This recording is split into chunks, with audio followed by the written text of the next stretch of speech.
Hello, everyone. This is our our Media Week, and we are grateful, very grateful for the embrace that our parish has given to media, to technology.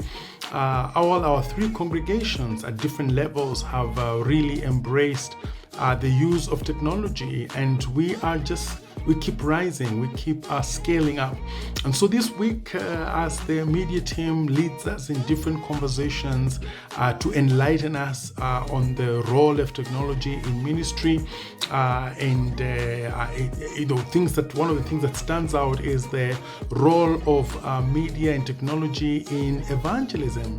I think it's a wonderful tool. Many times we would have to wait until maybe there's an evangelistic week for us to be able to evangelize. But now we can evangelize every single day. We can pass the good news of Jesus Christ in very effective ways every single day through technology, and we just need to keep learning different ways of doing that. And I trust that this week, one of the things that we're going to be experiencing is exactly that, just knowing more about how to use technology, media as a tool of evangelism.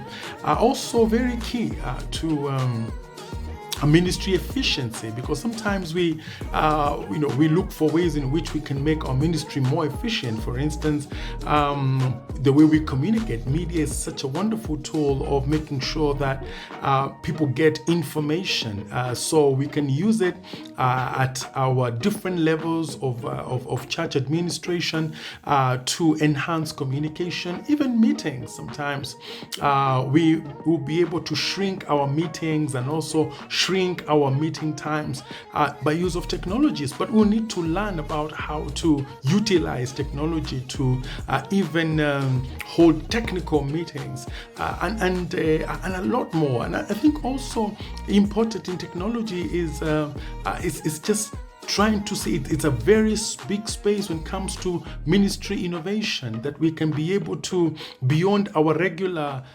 life, we are able to also create community around the world. We are able to make associations, links around the world that would take maybe lots of dollars for us to travel from one place to another. We no longer need to do that. We can be part of the global faith community through technology. So it's just an amazing week to reflect on that.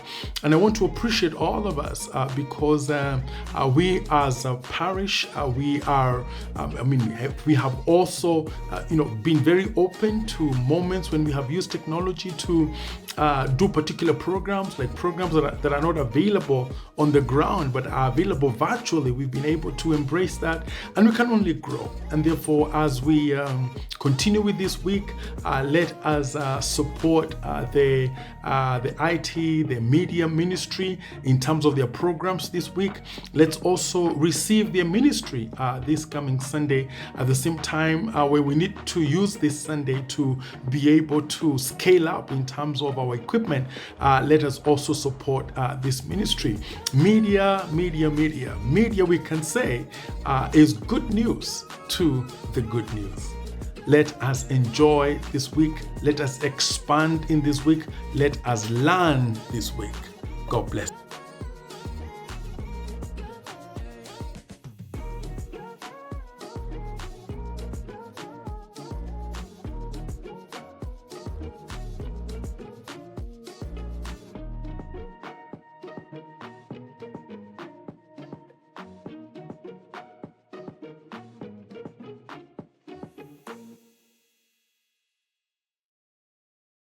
Hello viewers, welcome to PCEA Embakasi Parish Online and yet another video on the IT Week series.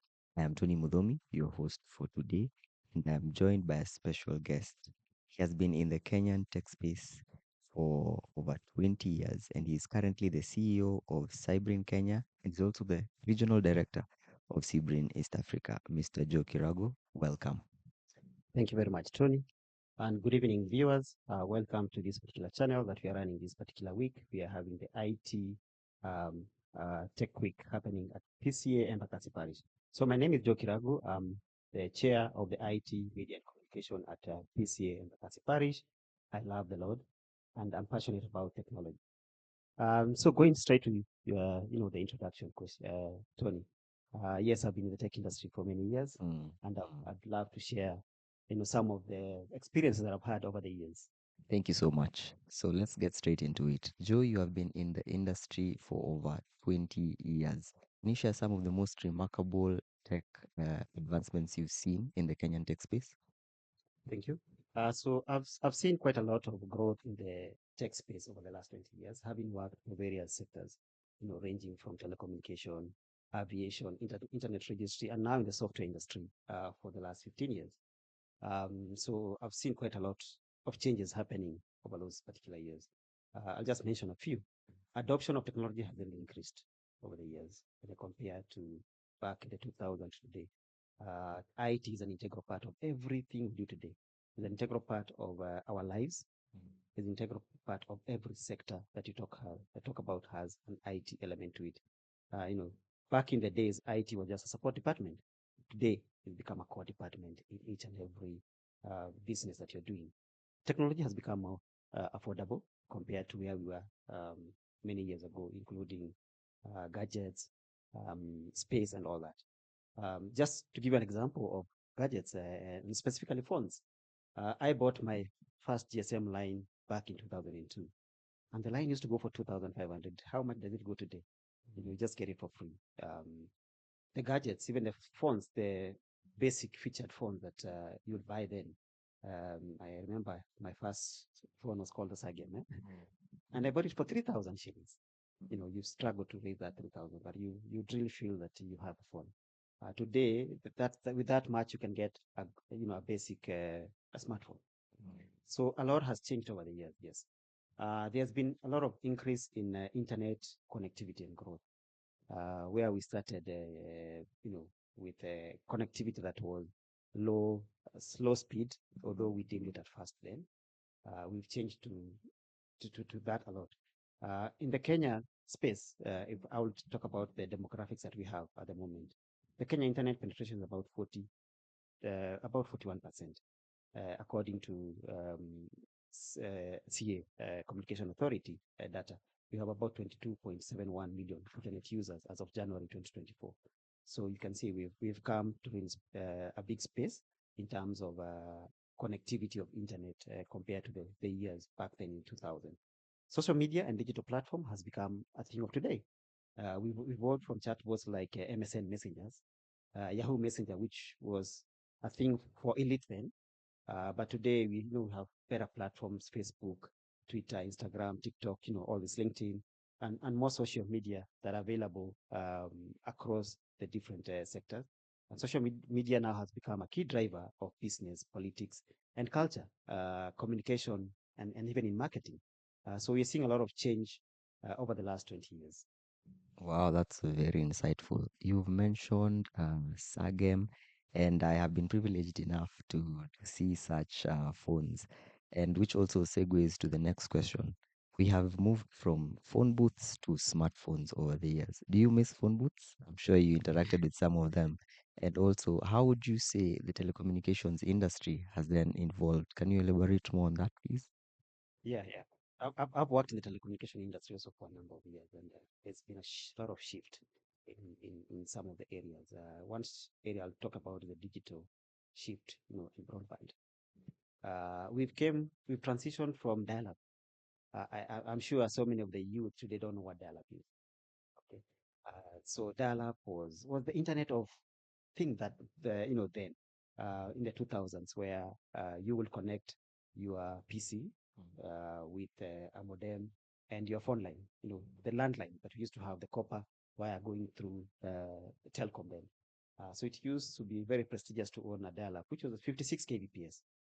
Okay, right now at your homes, what bandwidth do you have? You have 5 meg minimum, 10 meg, just at home, not even office. So 56 kbps used to be the internet that you'd use to receive your emails and actually browse for a few minutes. So we've moved a lot in terms of transitioning from dial-up to broadband today. In the 2000s, came other form of data communications like DSL. There was cable internet that came along as well. but now we're talking about fiber optics. Every home is now connecting with fiber optics. Yeah. You can see there's a lot of also input from the government as well to ensure that homes are connecting to fiber, towns are connecting to fiber. There's a lot of e-government involvement in ensuring fiber connectivity moves all over. Yeah, so we've moved a lot from dial-up to broadband. On the mobile space, we've also evolved a lot from the traditional, the booths that we used to have to the technology that we're having today. The fixed lines that we used to have, you used to have a copper line running from your exchange, and the exchanges used to be so big. Some of them used to occupy a whole house. So we moved from that to smaller units, faster connection. We're moving from the 2G to 5G now, or 4G. In the early 2000s, we started seeing 2G, 3G coming along that enabled email, video, and browsing, what we call triple play, starting to happen. But now with 5G, we are seeing more wireless technology. It's a big leap from 4G because it's faster. It's has got less latency. It's almost 100 times faster than your 4G. The latency is less than 1 millisecond. So you're seeing more applications running on 4G, more real-time application. On voice over IP, again, was something that really evolved over the years. When we had those booths, you will queue in a booth to actually make a call with your coins dropping on the booth. Back in the villages where there used to be a booth in a shop, then you'll give that to your relatives in Nairobi to call you once in a while, and you'll queue in that particular booth waiting for that call to come. I remember when I was in a campus, there were two booths in the two different campuses, and we'll queue there.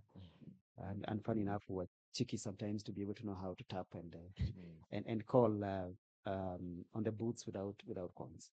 But we moved a lot from that. And over the years, we've worked from those booths. I don't know how many remember senior then, okay, where you'll queue on the street to make a call. You go to a vendor who's got a phone. They say it's, let's say, 10 bob per minute. You make sure you call very fast. You deliver your message very fast because the minutes are going. Today you have laxity. You have, minutes are cheaper. We moved from that. There was time when scratch card was all over. I don't know what's the last time you saw a Safaricom scratch card of 250. Yeah. So we've really evolved even on the communication side. Yeah. So we're now buying bundles which are cheaper. Now we have packages which suit you. You are somebody who wants to browse Zaidi or talk Zaidi, those kind of packages that suit the customers much more better. So the telecommunication industry has also evolved to be able to be more customer centric as opposed to just selling. Looking like just look at Safaricom, the green giant, so Safaricom has evolved over the years to just making its revenue from just data alone, from just voice alone. So the biggest revenue is coming now from data. Yeah, talking about internet, the biggest revenue is coming from financial institutions through financial transactions, M-Pesa. And now they're moving to the next place of e-commerce and all that. So diversification of these industries, the telecommunication industry, has happened over the years. So there's much more I can talk, but I think let me leave it there for now. Yeah. Okay, thank you for that. You have talked about the telecommunications industry. Let's talk more about your level of experience in the banking industry. If we could compare Kenya today versus 10 years ago, what would you say is the biggest difference in the banking industry and tech, with regards to tech? Sorry. All right. Thanks. The banking industry is not exceptional, like any other industry that have revolutionized because of technology advancement and IT specifically. So the banking industry has undergone massive transformation, evolving from the traditional brick and mortar to now data-driven, AI-driven, mobile first, and decentralized financial ecosystem. So it's really changed from the brick and mortar. Gone are the days when you see people queuing at a banking hall. I remember we used to have this joke about the member bank and how the queues would be long. So go today to the member bank and you'll be surprised how they've evolved over the years. It's one of the fast growing bank in the region, if not in Africa right now in terms of digital adoption and digital transformation. So a lot of banks have moved with that, and I'm glad that as Sybrin, where I work, that's our key mandate, to be able to digitize, automate, and transform business of tomorrow using technology. And banking industry is our niche area. Financial institution, largely banking and insurance sector. So examples I can give in banking that have really revolutionized over the years is internet banking. Back in the days, you had to go to the bank to be able to make that transaction, fill a slip, sign, and the teller would look at your signature, check, verify, pass it to back office, depending on the levels to be able to do the verification. So now with more advanced way of authenticating the users and identifying that you're the real users, internet banking is everywhere now. Internet banking, of course, definitely started with corporate banking, where the corporate companies, but now has moved to individual. Individual banking now doing more internet banking than the corporates. So at your fingerprint, at your laptop, at your tablet, you are able to transact, massive amount of money. You're able to do all your internet or all your banking needs from that. Mobile banking has also evolved a lot, and also moving to also featured phones. You don't have to have a smartphone to use mobile banking. USSD has enabled us to be able to do mobile banking from your featured phone, from your kabambe. You can be able to bank. You can be able to do all your banking applications from your kabambe. You don't require to have a smartphone. I think the ATMs that came, in the early 2000s and the late 90s have also evolved, changed a lot. A lot of innovations. Today, you go to an ATM or a digital branch, you find it's not just cash dispensing for ATM. So you're able to deposit cash. You're able to do self-service, where you're able to do all your services there. You're able to do as well as check deposit and also cardless transactions. So there are more features that have been added on a digital branch using the ATMs and also the kiosks that are able to even open an account end to end without involving any human element. You just do it automatically from the kiosk. Contactless payment and digital wallets have really picked up a lot. Tap and pay. Today you have your card. You don't have to swap like the way we used to do long time ago, and your magnetic strip is easy to duplicate. Came the PIN, and now we're talking about tap and pay. You can just NFI and all that. So you can just tap and pay. So it's becoming seamless, contactless kind of payment. Instant payment is one big thing that is happening in Kenya as well as in the world. And there's a lot of initiative happening in Africa, I would say, as far as instant payment is concerned. PesaLink is a classic example of what we're doing in Kenya. So PesaLink, you're able to transfer money from one bank to other within 40 seconds. So you don't have to go to the bank to fill your RTGS form to be able to transfer that money. So within 40 seconds, money moves from your account. Let's say you're banking with ABSA, I'm banking with KCB, and the money moves within 40 seconds, and I get the credit. Of course, the other initiatives that are coming up of most interesting ones. Recently, the central bank is coming up with a fast payment system. There's a lot of talk still on that. That's going to help to interconnect instant payment across the different financial sectors in Kenya, not just banks alone, including mobile network operators and fintechs as well. In the region, you would say COMESA, as Business Council, has also an initiative on instant payment that is happening. So that's looking at the COMESA region. But when you look at the West African region, where you have the ECOWAS economic bloc, we have PAPS, which is the payment and settlement system, Pan-African payment and settlement system that is happening in the West as well. So there's a lot of initiative that is happening to ensure that you can move your transactions easily from one country to another within a few seconds. And that will enable a lot of business growth and all that. But most important, I can't stop without talking about is check truncation, because I'm very central to check truncation. So check truncation, began in this country in 2010, 2011 there. So we've been running that for quite a number of years. Kenya was one of the pioneers to run check truncation in Africa. I was part of the team that initiated that particular project at Central Bank and Kenya Bank Association. So check truncation is where traditionally you deliver your check at a branch. I give you a check, So you have to deliver that check to your bank, your branch, then your bank would physically deliver the check to my bank. Then they verify whether that signature is right. They call me, did you use this check? Do all the background check. Then from there, the funds transfer. So that has changed over the years. And today, check clearing happens within what you call T+1. I give a check today, and tomorrow you have the value. Okay, we moved from 7 days. It used to take 7 days for local checks. That is checked within the same town, or within Nairobi, and up-country checks up to 21 days. So that has changed a lot, and we have moved that to quite a short period because of the technology that has been put there. So when you deposit a check, there's a lot of digitization of the process of enhancing the check. I know there's a debate about the check is a dying payment instrument.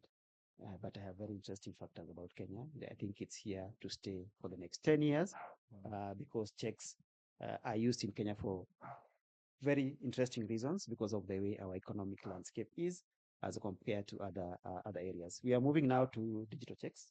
So that's something that in the next maybe 3, 4 years or maximum 5 years, you'll see a lot of digital checks now come into place to replace the physical checks because of the cost of something that.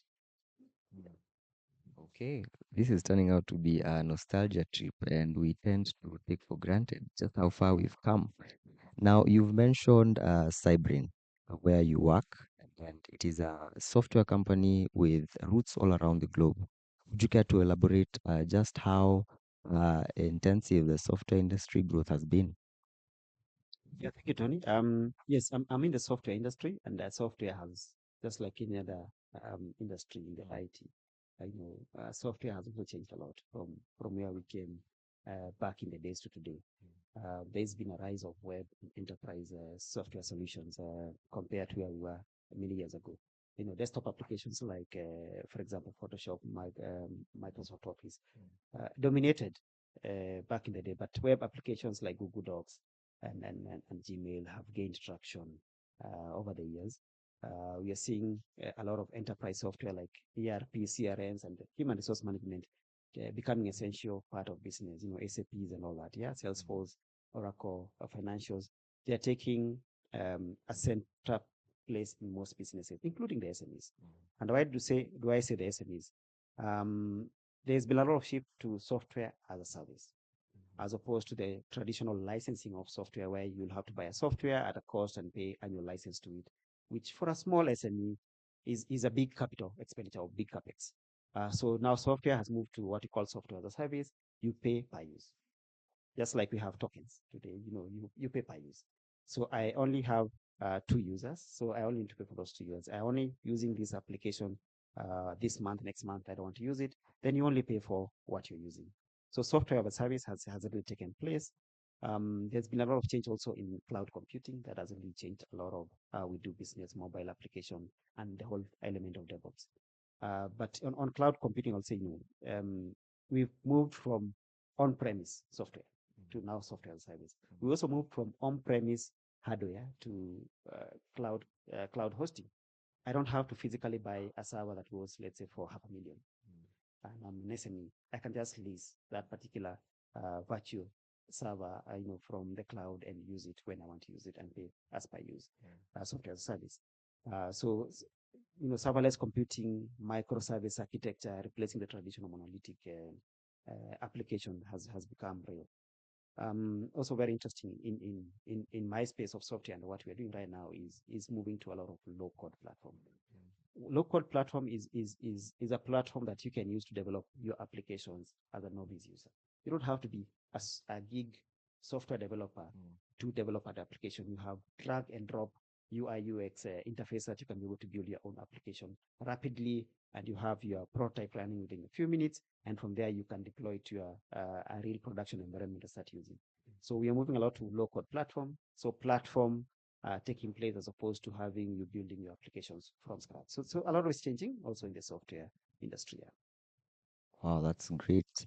Now, you've mentioned that you're a born again Christian, and we thank God for that because all this knowledge is going back to the church. As a seasoned tech expert, you have seen technology permeate through and into religious institutions. How would you say technology has changed how churches engage with their congregants? Yeah, churches have changed. Right? With COVID, when COVID came, a lot of churches adopted technology. But some of the churches have, started adopting technology much more earlier than that particular time. But I think most of the churches adopted technology during COVID. We've seen churches move now to online space, a lot of social media use in churches, including the physical church service using a lot of technology. You're doing your projections, you're doing your audio now more tech than it was before. There were those speakers that we used to have long time ago. They were around and they will make a lot of noise. So we moved to more advanced speakers that you're able to listen within the room without a lot of echoes. So even within the church space, there's a lot of advancement in audiovisual, in also the experience within the church, including even online booking of your space. That's happening. During COVID, some churches started that. A lot of interactions with your users online. Now we also have what you call the online church. There are some churches that have already started the online church because you have this community, or you have these congregants that don't physically come to the church, based maybe on the nature of their work, based on the nature of where they stay, and they get their nourishment through online church. So online church has become common. I remember back in the days, you want to worship over lunchtime, and you have to physically move to a place where you create space and do worshiping. Today, it's easier because you have your 1 hour, 2 hours, 1 hour break during lunchtime, and you just go online channels. I'll just go back to technology, to telecommunications, with the digital channels coming on board, digitization of broadcasting. It brought a lot of changes also within the churches. Before, we didn't have a lot of these media stations. So now we have massive media stations. You find every major major denomination, they have their own TV station, including our PCA. We have our CAC TV. So you see, most of them have the TV stations that are able to reach out. So this came along with the digitization of the whole process. Yeah.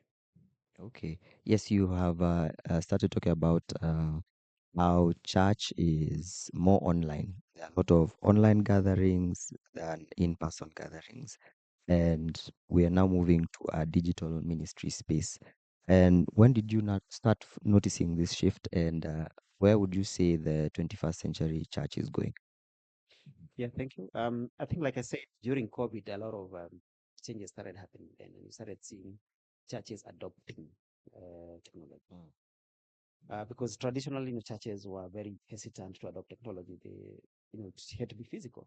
But with COVID, I think almost everybody went online. And after COVID, still a lot of churches have still maintained online, because you still have a large community that is out there that still requires to use the online services.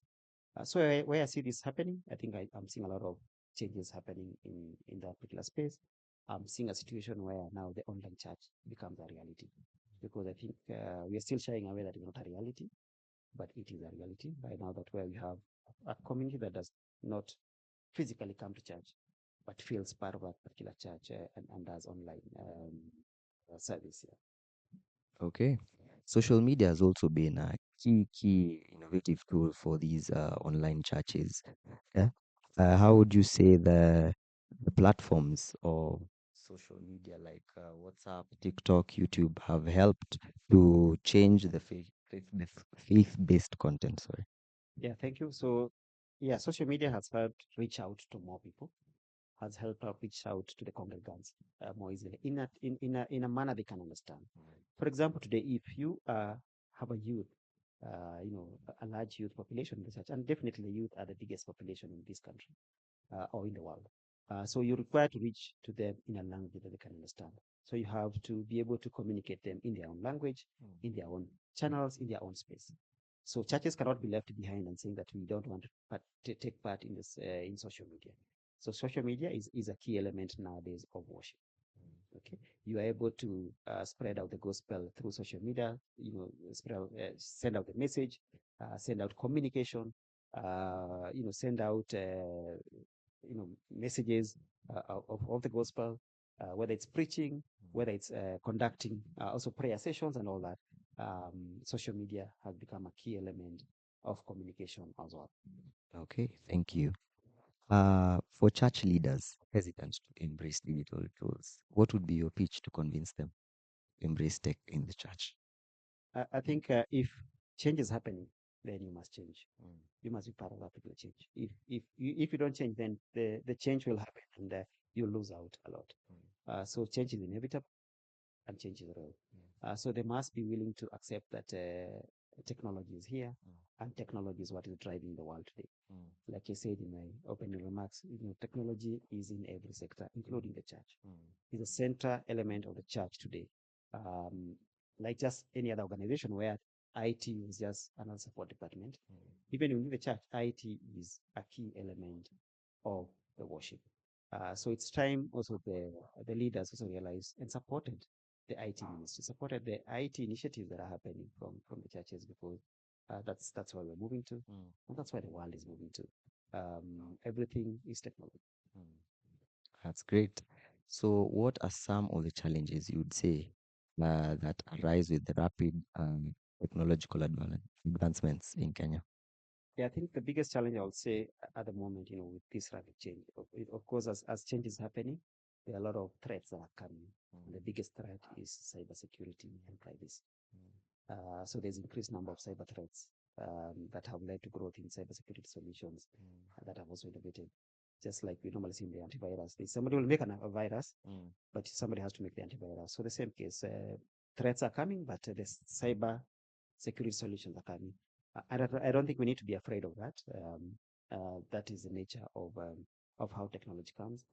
But you have to be fast and be ahead of the game. Be ahead of the of those perpetrating cyber crimes and all that. Data breach is another thing that we have to talk about. Incidences of you need to have stronger security measures to ensure that data breaches are not there. I'm glad to say that now we have a proper data protection law in this country. We have data commissioners and all that. So Office of the Data Protection Officer. So we should take advantage of that and ensure that the law is protecting us as far as data breaches is concerned, but also ensuring that you're putting the right technology in place to ensure that you don't get those breaches. So privacy is, focus technology, end-to-end encryption, whether it's VPN, regulation is becoming crucial every day. Okay. Thank you so much for that insight. What are your closing remarks? All right, thanks, listeners. I think my closing remark is very simple. The tech space has advanced, has evolved, unprecedented space. Pace. The pace has been very unprecedented over the years, with innovation in AI, cloud computing, fintechs, and more reshaping industries. The next 10 years will likely bring even greater transformation, especially within AI, quantum computing, and space tech leading changes that will be happening. Okay, this has been a very informative session with Mr. Joe Kiragu. Thank you so much for making the time to sit with us. And this is PCA Embakasi Parish Online. Thank you, viewers, also for tuning in. Catch you in the next one. Bye. Okay, bye bye.